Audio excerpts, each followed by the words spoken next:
यति परमात्मन् माद्रशान् मुग्धान्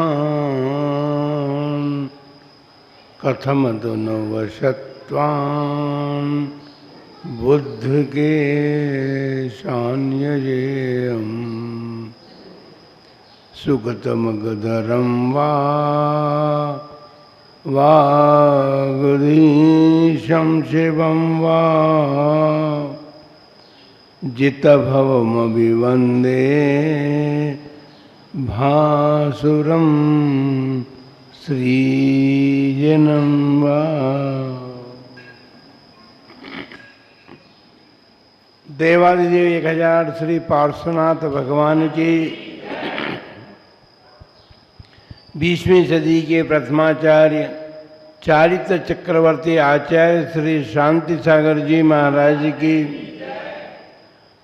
परम पूज्य आचार्य श्री वीर सागर जी महाराज की, परम पूज्य आचार्य श्री शिव सागर जी महाराज की, परम पूज्य दीक्षा गुरुवर्य आचार्य श्री धर्म सागर जी महाराज की, परम पूज्य आचार्य श्री अजित सागर जी महाराज की, परम पूज्य शिक्षा गुरुवर्य आचार्य कल्प सुध सागर जी महाराज की, श्रीमद् जैन धर्म की।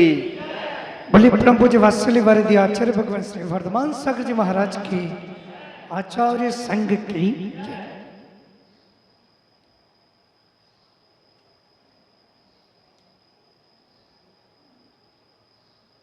कृष्ण पक्ष की रात्रि है और लगभग आधा कृष्ण पक्ष व्यतीत होने को होता है। उस समय रात्रि का अंधकार भी होता है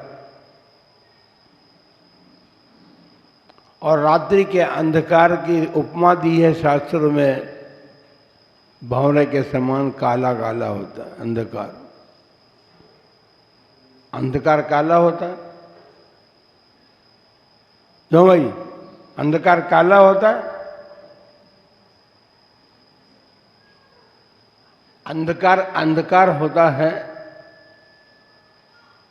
काला जैसा होता है, अर्थात अंधकार में हमारे नेत्र काम नहीं करते, हम किसी वस्तु को ठीक प्रकार से देख नहीं पाते। वर्तमान के लोगों को तो अंधकार का अनुभव नहीं है। अंधकार होते ही 1 सेकंड की देर लगती है, प्रकाश हो जाता है आपके कमरे में, मकान में। तो अंधकार तो हम देखा ही नहीं हमने हमें, लेकिन हम कृष्ण पक्ष के अंधकार की बात कर रहे हैं। वह अंधकार जो है, वह अंधकार हमारे जीवन में भी है।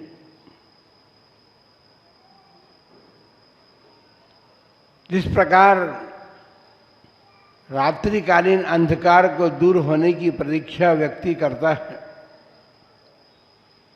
कि सूर्य का प्रकाश हो, एक भी किरण यदि सूर्य की आ जाएगी तो यह अंधकार दूर हो जाएगा।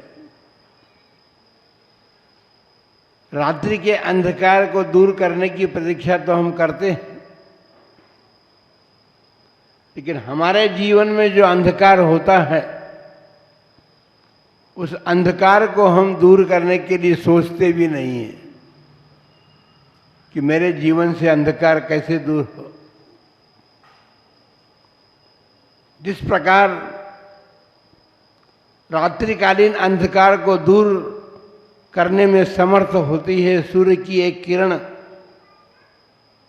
उसी प्रकार हमारे जीवन में आए हुए अंधकार को दूर करती है सम्यक दर्शन की एक किरण। हमारे मन में अश्रद्धा का भाव जो होता है वो अंधकार का प्रतीक है, और श्रद्धा का जो भाव होता है हमारे भीतर वह प्रकाश का प्रतीक है।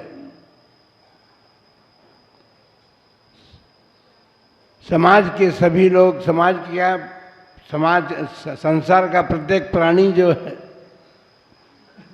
वो प्रकाश की किरण की अपेक्षा रखता है। अंधकार भय को उत्पन्न करने वाला है। अंधकार के साथ भय लगा हुआ है, और जितने भी भयकारी कार्य होते हैं वो सब अंधकार में ही होते हैं। इसलिए संसार जो है अंधकार से भयभीत है, डरता है, सतत निरंतर प्रकाश को चाहता है। प्रकाश भय को दूर करने वाला है। जिस क्षण प्रकाश प्राप्त होता है हमारे मन का भय दूर हो जाता है।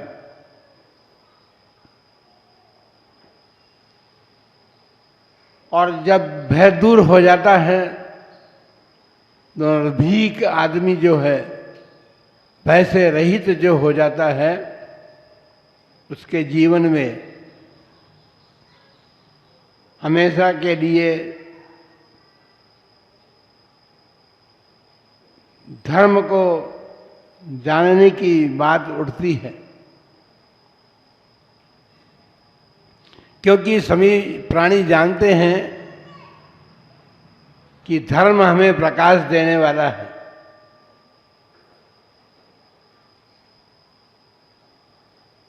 परीक्षा प्रधानियता की बात अभी आपने सुनी है। कोई भी व्यक्ति हो,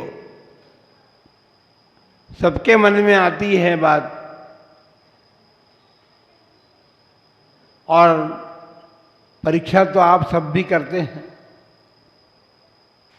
बिना परीक्षा प्रधानता के आपका जीवन नहीं है।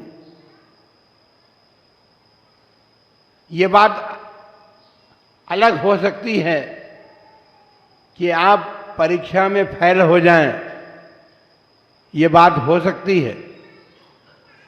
आपके जीवन में बहुत से ऐसे समय आते हैं जब आपकी परीक्षा फेल हो जाती है और फिर वो दुख दे करके जाती है।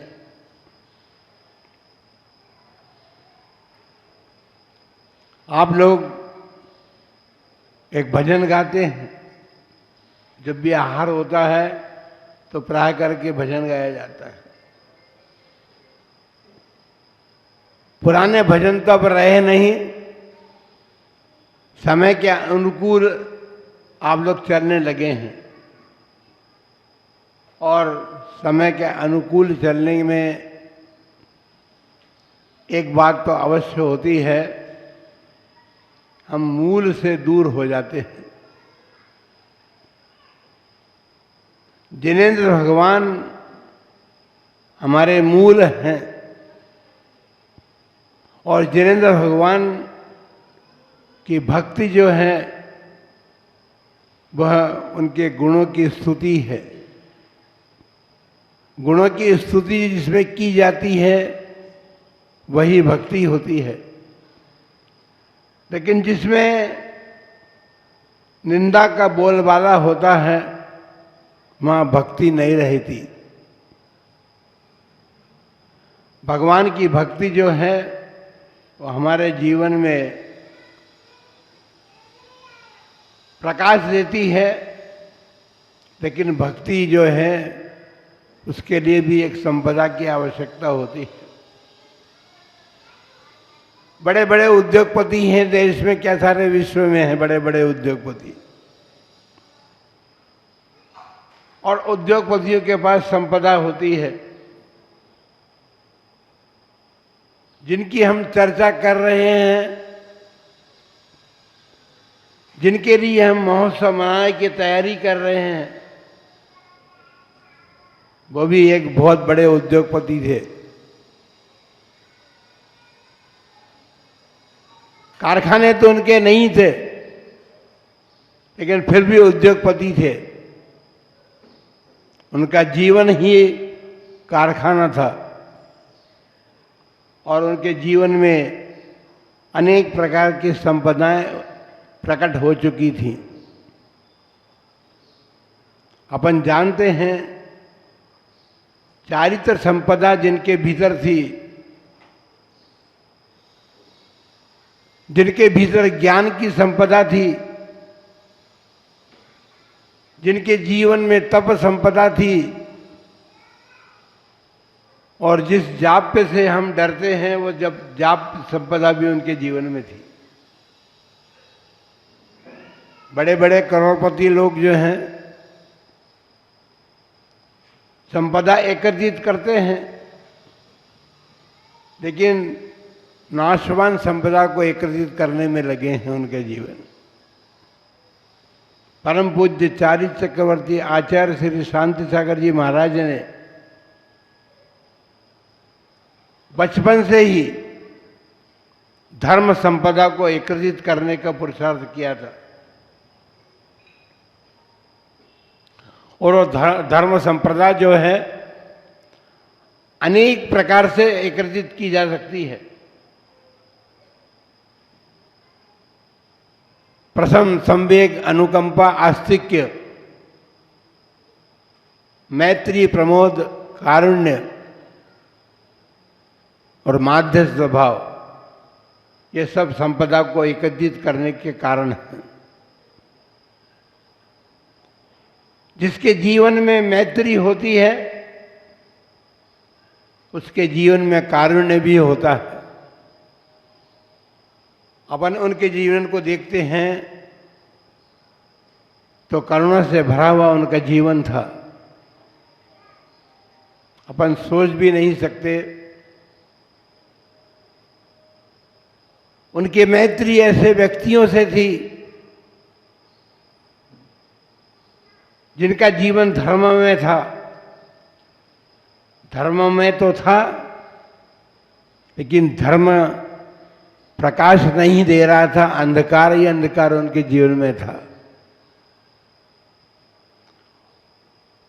उस अंधकार में करुणावान आचार्य श्री ने कभी भेदभाव नहीं किया और उस व्यक्ति के जीवन को संवारने का प्रयत्न किया।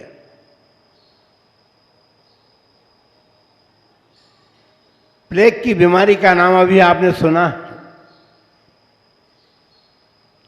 वास्तविक नाम तो उसका हैजा है। और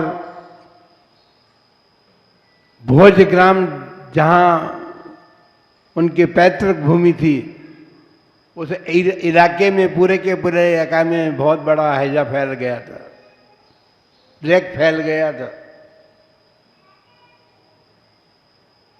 तो उनके परिवार ने, माता ने, पिता ने, सब ने निर्णय किया क्यों ना अपन यरगुल चल जाए। मातृभूमि में जाने की बात थी। माता का जो परिवार था वो एलगुड़ में रहता था। सब लोग एलगुड़ चले गए, लेकिन मैत्री जिनके जीवन में थी, जिनके जीवन में करुणा थी, जब उन्हें यह पता चला कि मेरा मित्र रुद्रप्पा जो है अन्य धर्मावलंबी है, लेकिन ज्ञानी था वो भी, और दो ज्ञानियों की जब बात एक साथ चलती है तो ये बड़ा विचित्र उदाहरण है आचार्य श्री के जीवन का कि दो ज्ञानी मिलकर के भी एक साथ बैठते थे, उठते थे, परस्पर विरोधी धर्म के मानने वाले थे, लेकिन कभी भी उनके जीवन में मैत्री समाप्त नहीं हुई। आचार्य श्री को मालूम पड़ा तो उनके जीवन में सम्यक्त के साथ जो करुणा थी वो करुणा जागृत हो गई। उन्हें पता जैसे चला कि रुद्रप्पा बीमार है और मरणासन्न स्थिति को प्राप्त है, उस स्थिति में जबकि चारों तरफ प्लेग की बीमारी फैली भी है, उस स्थिति में उन्होंने 1 मिनट की देर नहीं की और रुद्रप्पा के पास पहुंच गए।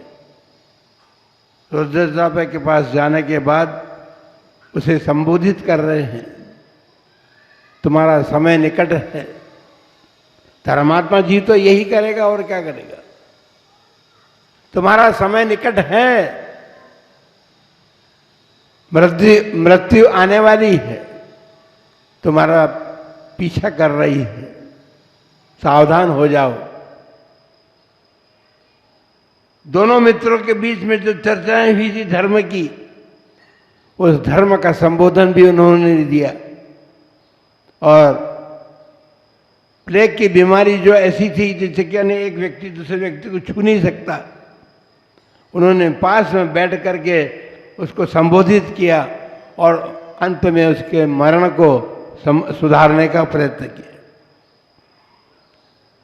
करुणा एक ऐसी होती है और धर्म वही होता है, मैत्री वही होती है जो अपने मित्र को सावधान करके और उसके जीवन का मरण भी सुधार सके। जन्म तो सभी सुधारते हैं, जन्म होने के बाद माता पिता हैं, परिवारजन हैं, लेकिन मृत्यु के समय किसी के जीवन को संभालना संवारना बहुत कठिनता से होता है। अरे आप अपने परिवार के मरणासन्न व्यक्ति के जीवन को सुधार नहीं सकते। जरा सी कुछ ऐसी बात हो जाती है तो आपको अहमदाबाद दिखता है सीधा, है ना, चलो अहमदाबाद। लेकिन ये नहीं दिखता कि चले गुरु के पास। जीवन संवारना है तो गुरु के पास चले। समाधि मरण कराने के लिए वो शांतप्पा जाके जिनको कि सातगौड़ा कहते थे, तैयार हो गए और भरी जवानी की स्थिति में भी वो एड़गुड़ से बहुत दूर उनका मित्र रहता था, वहाँ चले गए और उसके मरण को संवार दिया। बंधुओं, मित्रता जिसे मैत्री कहते हैं, मित्रता तो सबके पास होती है, बहुत लोगों के पास होती है। और जो जैसा होता है वैसे व्यक्ति के साथ मित्रता करना चाहता है। वो कोई व्यसनी व्यक्ति है तो व्यसनी व्यक्ति के साथ मित्रता करता है, लेकिन मैत्री में बहुत बड़ा अंतर है। मैत्री जो है प्राणी मात्र के प्रति होती है। आचार्य महाराज के जीवन की घटनाएं आपने सुनी हैं, पढ़ी भी हैं। पक्षियों के प्रति कितना प्रेम था उनका, उस मैत्री का प्रतिफल उनके जीवन में उन्होंने प्राप्त किया था। बंधुओं, करुणा मैत्री के साथ होती है। मैत्री प्रमोद, लेकिन प्रमोद जो होता है वो प्रमोद जैसे कि प्रकृष्ट मोद,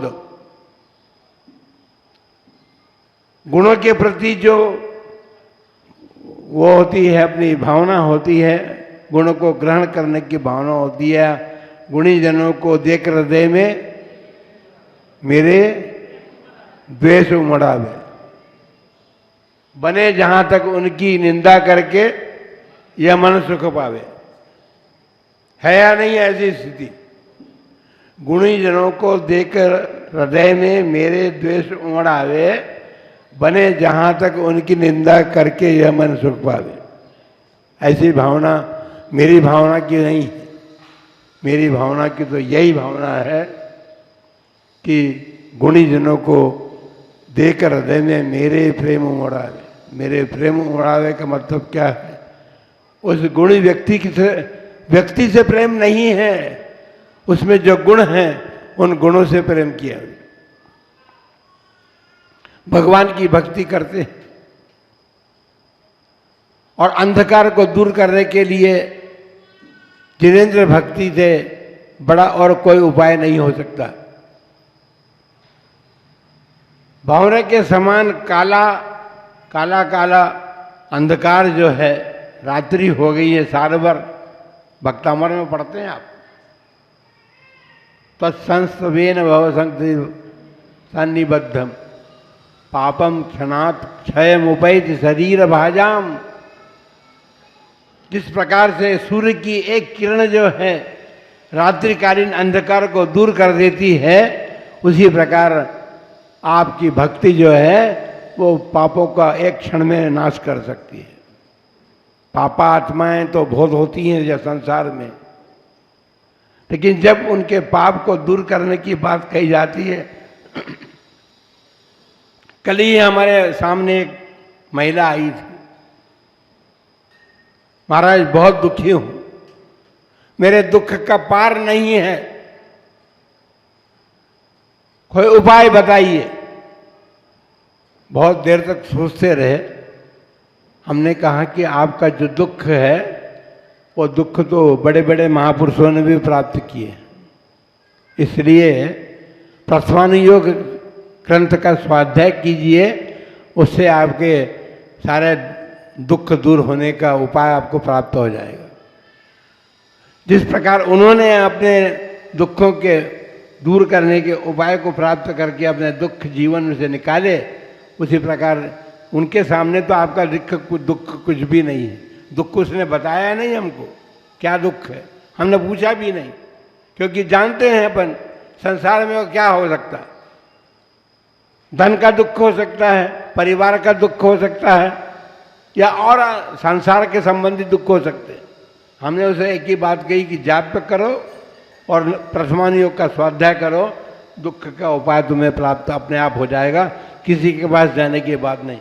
यहाँ तक वो कहने लगी महिला, मैं सारे साधुओं के पास भी जा चुकी हूँ, लेकिन कहीं से मेरे को उत्तर नहीं प्राप्त हुआ, मेरा दुख दूर करने का उपाय नहीं मिला। बताइए आप, इसका मतलब क्या है? साधुजन केवल इसीलिए है कि संसार के दुख का उपाय बता दे रहे हैं, और वो जिस समय गई है उस समय वो कार्यरत हों, अपने धर्म के कार्य में लगे हैं, विशेष कार्य में लगे हैं, तो उन्होंने को उत्तर नहीं दिया। हम भी अपने कार्य में ही लगे हुए थे, लेकिन देखा कि भाई कि दुखियारी आई है तो कुछ उपाय बता दें इसको, तो उसको उपाय बताया। उपाय बताने के लिए हमारा पास कुछ नहीं था, अंतर मंत्र जंतर नहीं है। नहीं तो जयंतीलाल जी कल आ जाए कि महाराज के पास चले, मंत्र मंत्र जंतर कुछ दे देंगे। यहाँ कुछ भी नहीं है भाई, नमोकार मंत्र और भक्तामृत स्तोत्र के अलावा कुछ भी हमारे पास नहीं है। और वही जैन धर्म का सबसे बड़ा महत्वशाली पदार्थ है। इसलिए जिनेंद्र भगवान की भक्ति जो है, वो जिनेंद्र भगवान की भक्ति से हमारे चिर संचित भवांतर से संचित जो पाप कर्म है वो एक क्षण में नष्ट हो सकते हैं। और उसी प्रकार इसीलिए हमें कहा गया है कि आपका स्तवन दूर रहे, बड़ी बड़ी स्तुति करने की जरूरत नहीं है। आष्टाम तवस्त, आपका स्तवन तो बहुत दूर रहो भगवान, लेकिन आपके गुणों की संकथा करना ही जो है वह हमारे पापों को दूर कर सकता है, जगताम जन संसार के प्राणियों के दुख को दूर कर सकता है। जिस प्रकार सूर्य तो बहुत दूर है, 790 योजन दूर है यहाँ से। सूर्य जो हमको प्रकाश दे रहा है हमारे पृथ्वी तल से 790 योजन की दूरी पर, लेकिन उसकी एक किरण जैसे जो उदित होने को होता है, और उदित होने के समय उसकी एक किरण जो है वह कमल जो आपके तालाब में होते हैं उनको विकसित कर देती है। उसी प्रकार भगवान की भक्ति, जिनेंद्र भगवान की भक्ति, जिनेंद्र भगवान की स्तुति तो हम करें, लेकिन स्तुति तो अभी बहुत दूर रहे, लेकिन उनकी संगता, उनके गुणों की कथा ही हमारे जीवन में प्रकाश पुंज दे सकती है। हमारे जीवन के कमल जो मुकुलित हो रहे हैं,